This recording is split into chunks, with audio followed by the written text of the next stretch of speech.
আফগানিস্তান কিন্তু ঠিকই পারলো, কিন্তু বাংলাদেশ কি পারবে? আফগানিস্তান কিন্তু হংকংকে 94 রানে হারাইছে। বাংলাদেশ কয় রানে হারাইতে পারবে কিংবা কয় উইকেটে জয়লাভ করতে পারবে? এটা কিন্তু ডেথ গ্রুপ, যেখানে আফগানিস্তান, বাংলাদেশ এমনকি শ্রীলঙ্কা রয়েছে। আমাদেরকে যদি জয়লাভ করতে হয়, বড় ব্যবধানে জয়লাভ করতে হবে, আর যদি টপ 4-এ যেতে হয় তখন কিন্তু রান রেটের একটা ইকুয়েশন থাকবে। সুতরাং বুঝতেই পারতেছেন, আমরা যদি হংকংয়ের মতো সংকর জাতিকে, কেন সংকর জাতি বললাম, এই দলে সব হচ্ছে ভারতীয় আর হচ্ছে পাকিস্তানি। সুতরাং বুঝতেই পারতেছেন, তাদের মতো ব্রিগেড দলের সাথে যদি আমরা ভালো খেলতে না পারি তাহলে ভালো পারফরমেন্স আমরা কোনোদিনই দিতে পারবো না। এখন দেখেন, গতকালে যে ম্যাচটি হয়েছে এটা নিয়ে যদি একটু কথা বলি আপনাদের সাথে। আফগানিস্তানের যাত্রাটা কিন্তু সহজ ছিল না। আপনারা যদি খেয়াল করে দেখেন, প্রথম ওভারেই কিন্তু একটা চান্স পেয়ে যায় অটল। অটল কিন্তু প্রথম বলে কিন্তু একটা 4 মারে, কিন্তু চতুর্থ বলে কিন্তু একটা ইজি ক্যাচ মিস হয়ে যায়। দেখেন, ক্যাচ মিস যে ম্যাচ মিস সেটা কিন্তু গতকালকে প্রতীয়মান হয়। 3 ওভারের মাঝখানে কিন্তু আফগানিস্তান 2টি উইকেট হারিয়ে ফেলে। দেখেন, গুরবাজ কিন্তু একটা ছক্কা মারলো, এর পরের বলে তিনি আউট হয়ে গেলেন। কারণ কি? পিচটা ছিল স্লো পিচে কিন্তু ব্যাটে সুন্দর মতো বল আসতেছিল না। আবার দেখেন, ইব্রাহিম জর্দান যে কিনা চ্যাম্পিয়ন্স ট্রফিতে দুর্দান্ত সেঞ্চুরি করেছিলেন, কিন্তু গতকালকে তিনি আউট হয়ে গেলেন শর্টলি। কিন্তু তিনি পাকিস্তানের সাথেও কিন্তু সিরিজটাতে ভালো খেলেছিলেন, 2টি 50 করেছিলেন, একটা 40 উপর রান করেছিলেন। গতকালকে তিনি ভালো খেলতে পারেন নাই, কিন্তু গতকালকে যিনি ভালো খেলেছেন এই দুজন প্লেয়ারের কথা কিন্তু এখন বলবো। প্রথমত বলতে হচ্ছে ওল্ড হর্স মোহাম্মদ নাবি। মোহাম্মদ নাবি কিন্তু ইনিংসটাকে সামনের দিকে নিয়ে গেছেন। কারণ কি? তিনি কিন্তু আটালের উপর প্রেসার করতে দেন নাই।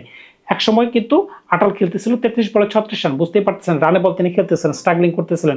কিন্তু লাস্টের দিকে কিন্তু তিনি যখন 188 রানে নট আউট হয়ে ফেরত গেলেন, 188 রান, দলের রান 188, তার রান ছিল 70-এর উপরে, তার স্ট্রাইক সম্ভবত 140 থেকে 150 ছিল। সুতরাং বুঝতেই পারতেছেন তিনি কিন্তু লাস্টের দিকে ভালো 4 ছক্কা মারছেন। কিন্তু যখন আমি বললাম যে নাবি ভালো খেলছে, নাবি কেন ভালো খেলছে, তিনি কিন্তু তার উপর কোনো প্রেশার পড়তে দেন না। 4 মারছেন, 4 মারার সময় ছক্কা মারার সময় ছক্কা মারছেন, প্রত্যেকটা শট করে দুর্দান্ত ছিল।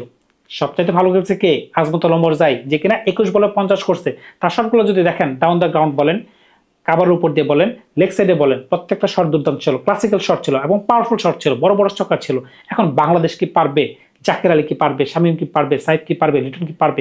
সেটা হচ্ছে প্রশ্ন। আফগানিস্তানের 94 রানের যে একটা বিরাট জয় কিন্তু আমরা দেখলাম, কিন্তু বাংলাদেশ কি ওই ধরনের জয় লাভ করতে পারবে কিনা?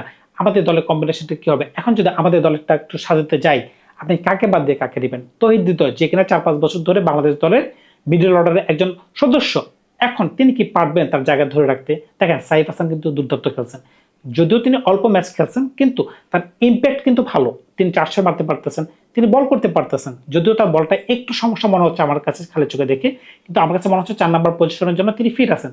যদি 4 নম্বর পজিশনের জন্য সাইফ হাসান ফিট থাকে, তাহলে তৌহিদ হৃদয় কোথায় খেলে? 5 নম্বর পজিশনে।